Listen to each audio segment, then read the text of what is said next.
Welcome to the Wool Winder podcast. My name is Frances and I'm coming to you from St Albans in England. And if you've watched me before, hello, thank you for coming back. And if you're new, welcome. And there's trouble with being out in the garden. And I hope you enjoy this episode. And if you do, please subscribe. That would be lovely. So let's start off with the first item, which is the coral vest that I've got on, or tank top that I've got on here. It's a Rowan pattern. I'll put the link up for you, and it is it's a really interesting pattern in the sense that it's really straightforward, but it's one of those, actually a bit like the Tolsta Tee, that you can do lots of different things with and make it your own, and play around with it, and it makes you want to think different ways of thinking, oh, next time I could do this, or perhaps I could do that, and it can get a little bit addictive. So that's a magpie I think you can hear there in the background. I've knitted my coral vest in the hand knit cotton, or I've knitted this version in the hand knit cotton, and I knitted the other version, the green one that I showed you last time, in the Rowan felted tweed and the kid silk haze. So the hand knit cotton is a thicker yarn, so able to use it by itself in order to get the tension, whereas the felted tweed and the kid silk haze put together in order to get the right tension.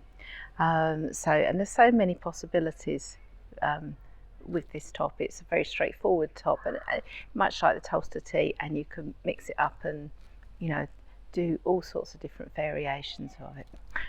Talking of the Tolsta Tee, here we are. Here is my Tolsta Tee so far. So there we are at the front, and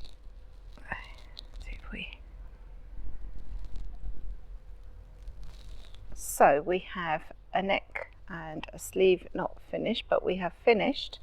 We have I-cord bind off for the sleeve. I've decided to split the hem, and I've cast off in rib on one side, just a 3 centimetre rib, and then I've still got to do the other side. So I'll just take you through how I did the I-cord bind off. So I've started the I-cord bind off for the sleeves, and I've got 3 extra stitches cast on, and that bit creates your I-cord. So you knit 1,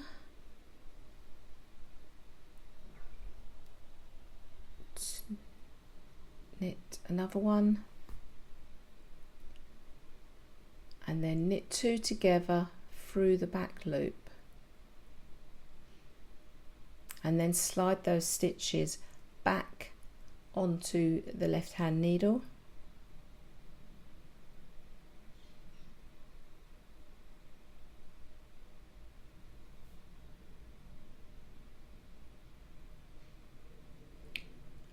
and repeat. Knit 1, knit 2, knit 2 together through the back loop, and that's creating a left leaning decrease. You could also use an SSK if you preferred, and slip the needles back. So now we're on to the neck. The neck's a little different because it doesn't have the live stitches, so we're picking up stitches from the cast on edge of the neck, but it's the same process. So it's knit 1, knit 2,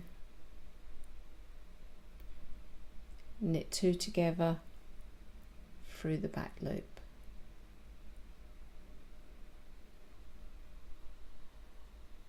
then we pick up the next stitch along the cast on edge of the neck,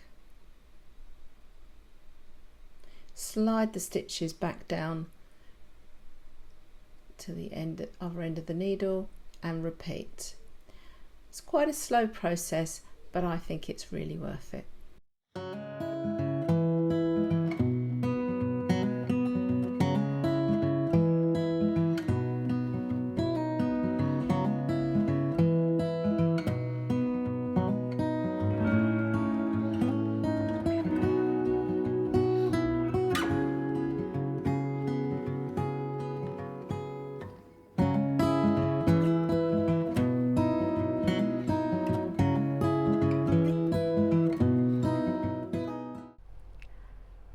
So I'm quite pleased with how the I-cord bind off has come out. So I just added from where you split for the sleeves and body, I just added, I think it's about 3 centimetres onto the sleeve. I've tried it on and I felt the length looked right for me, and hopefully next time I'll get this blocked and then hopefully finished and blocked, and then hopefully next time I can have it on and show you how it's worked and where the lengths sit, and so forth. So yeah, enjoying that, and a bit like the coral, I'm already thinking of other versions and things that I can do with the Tolsta Tee. So this my Tolsa Tee is the 4-ply version, and so that pattern came out of it. That addition to the pattern came out more recently, end of June, I think. I'm knitting mine with Rowan Summer Light 4-ply because I had it in my stash. So I was very pleased when the 4-ply version came out, and it makes a very drapey material.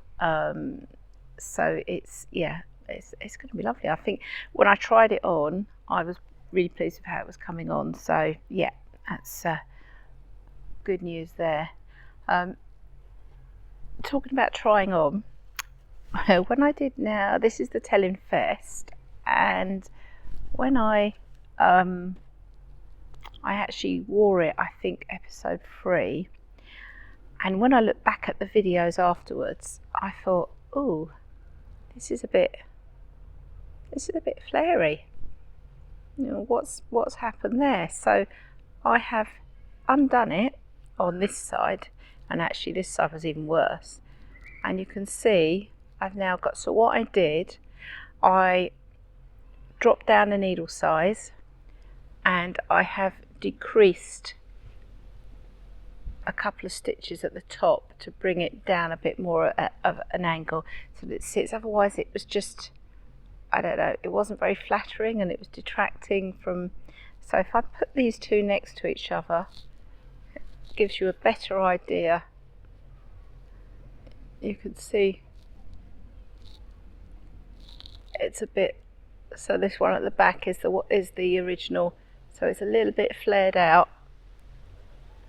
Now I'm not sure whether that's something that I did or the pattern. It might be that I've used the wrong size needle, so of course you're supposed to use the smaller needle for the rib than the main body, and I'm not sure I did, looking at it, because it does look a little bit smaller, but also taking in that couple of stitches at the top just makes sure that it sits better. So you may remember in previous episodes I've mentioned that myself and my friend Alison run a little enterprise called Wool Winders Workshops, and we go out and do escape days, and one of our favourite ones is a escape on the water, where we take a canal boat on the Grand Union Canal, and we are knitting, and we have tea and cake and good company, and it's very enjoyable. And this time we did something slightly different. We did it in the evening. We normally do it on a Saturday or a Sunday during the day, but this time we did it in the evening, being a summer's evening, and it was a big success. It was lovely. We actually had fish and chips because it was tea time, so that worked really lovely.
So we were very lucky when we went out on that evening recently.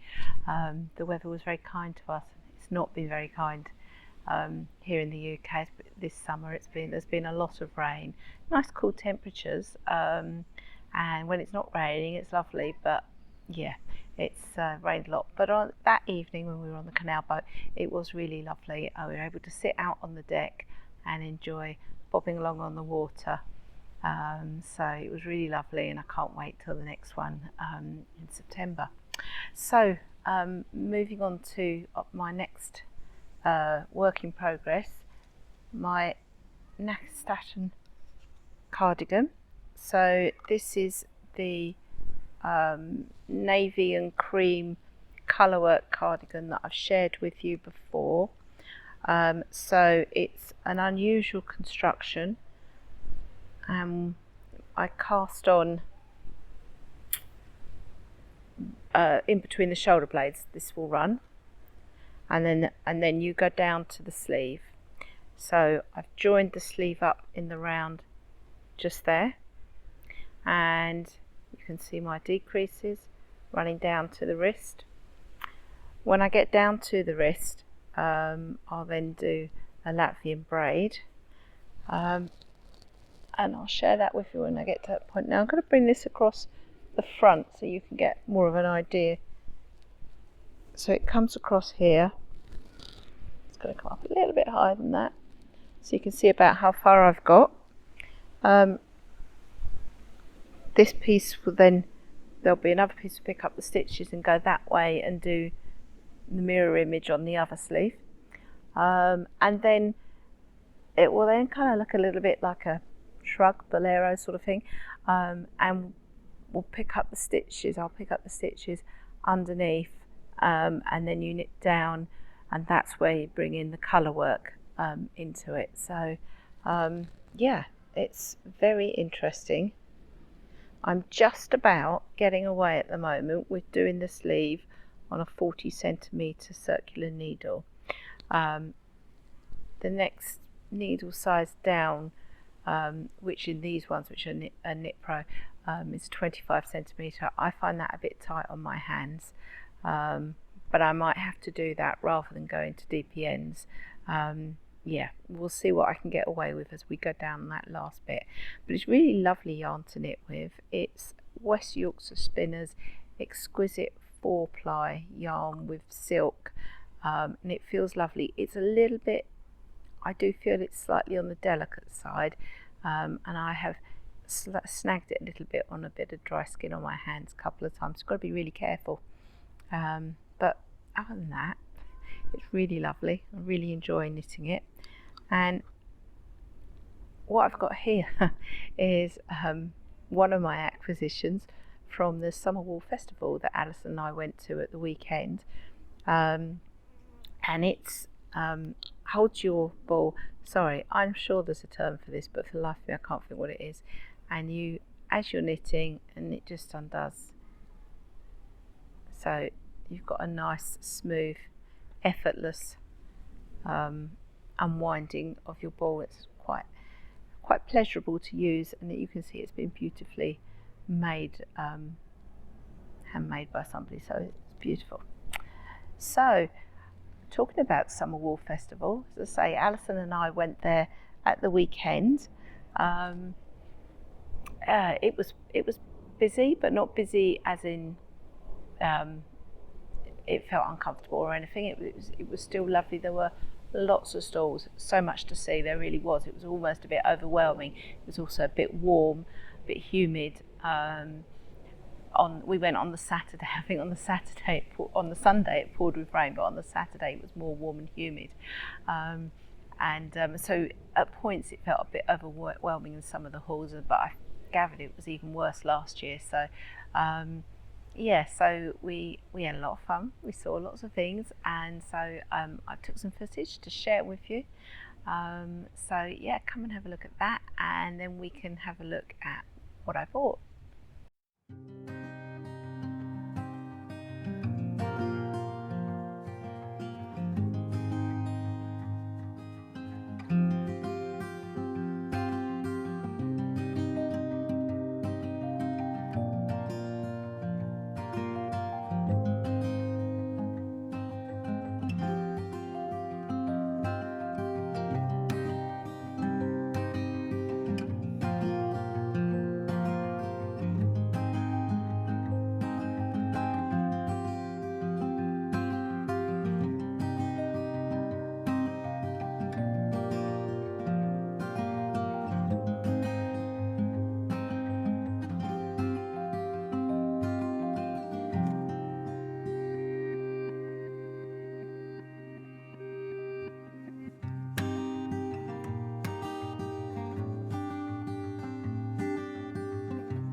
Hello, here we are. We have just come out of the Summer Wool Festival. In Bedfordshire. It's there behind us. Just a normal stall. We have bags. Yes, bags. Yes, we've been busy. But it's going to keep us up busy for a while, I think. Well, that's a good excuse, isn't it? Absolutely. Yeah, absolutely. No, really good, excellent festival, if I'm very honest. Lots of different independent traders, wool, tools, big focus on hand-dyed. Lots of weaving. If you're interested in other crafts, I've had a go at lace making today, which I've always wanted to do. Yeah, lots of felting and carving going on, wasn't there? Yeah, tremendous fun. Really worth doing. Bring a picnic, bring a flask of tea, and just have a great day out on tomorrow as well, Sunday the 30th of July. There was so much to see and do at the show. It was really lovely. So what did I buy? So I started off by ordering some yellow 4-ply yarn from Blue Fern Yarns, who are based up in Norfolk, and they they didn't have enough skeins. I want to knit a cardigan with it, so they're going to dye up the right quantity of skeins, and then post those out to me. So I'll put a photo up of what the skein looks like. It's a lovely buttery sort of yellow, so looking forward to that. Then I got some soy cotton, which is 50% organic cotton and 50% soybean fibre, and this really showed the texture well when it was knitted up, which is something I really liked. And I bought it to make the Joni top, but I've decided it's quite a thin double knit. I'm going to do a swatch, and then depending on my tension, and make a decision from there as to that, because I also found a nice free pattern on Ravelry this morning. I thought, oh, maybe. So yeah, I'll do the swatch, and then I shall make a decision on that. And then I had a free pattern. What am I trying to say?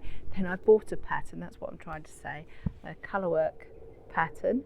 So didn't want to commit myself to too much yarn, so I thought I'll get the pattern for the moment because I really liked it, and then that can go on my to-do list. I bought a kit from Sincerely Louise to make a ram's head. We're redecorating a room to be studio stroke workroom for me, and that's going to I want to put some things in it that are knitting related, and so I thought that would work really well. So we've got the yarn in here and the stuffing, and even the little board that you mount it up on. She's thought of all of it, and she's got, and you probably saw in the footage, lots of different, you name it, you can knit a head for it, so and then I bought this fun bag for keeping my projects in. I do have a lot of these kind of bags which are practical but not very exciting, so yeah, I'm on the lookout now for starting to get some nice bags. So yeah, that one, and this is great for a full size garment, and it makes me smile. So what else did I get? I got another kit, second kit, and this is for a tea cozy. There we go. That's from Woolly Chic, and it's actually a crochet pattern. So yeah, fingers crossed, because I don't tend to be very good at I tend to put down my crochet patterns a bit too easily. I think knitting is my go-to, so crochet perhaps involves a bit more thinking about, so maybe that's what the issue is. So again, you've got a kit here with all the different yarn that you need. 100% British wool from Wales, my mum would approve. Lovely sheepy wool. So that's that. And then I bought some knickknacks. So bought a little measuring tool for measuring my gauge, or when you just need a small measure that you can grab hold of, because I always have a number of kits on the go. I therefore need a number of tools in order to sort of make that work. And then this lovely measuring tape in this beautiful little holder. Isn't that sweet? It's very nice. But it's nice to have something that looks a bit more aesthetically pleasing than your bog standard measuring tape. And then these are vintage scissors, aren't they sweet? So yeah, so these little things are, for me anyway, bring a little bit of pleasure, or a little bit of extra pleasure. Not that knitting doesn't bring the pleasure. Yeah, you don't see these things very, you need to go to the shows and that sort of thing to see those little bits. So quite often we're on the lookout for fun accessories, unusual accessories. So yeah, so we had a lot of fun. I also saw from the same people that did, which was Woolly Chic, the same people that did the crochet sheep teapot cozy, they had a lovely cardigan. I'll put a picture of it up here, called Heartspun, which has got the long V and then a little tie at the bottom. I've had those cardigans before and I like them. And I think that pattern is a good combination for me of straightforward knitting and some extra interesting features. They'd run out of patterns, even though it was Saturday. They had been so busy, more busy than it had been even the previous year, and they'd run out of patterns. So I'm going to order it directly from them and the yarn when I'm ready to knit that. So that's sitting in my to-do pile along with a number of other things. As always, ever growing, I think. So that's all for today. I hope you enjoyed this episode. If you are enjoying it, please subscribe and like the video and comment. Let me know what you're enjoying. Let me know if there's anything else you'd like to know or see. If I'm not giving you enough information about something, then let me know, and I like to try and respond to all your comments, so I really enjoy reading those. It's really nice to get that feedback. So that just leaves me to say to you, take care until next time, and happy knitting. Bye bye.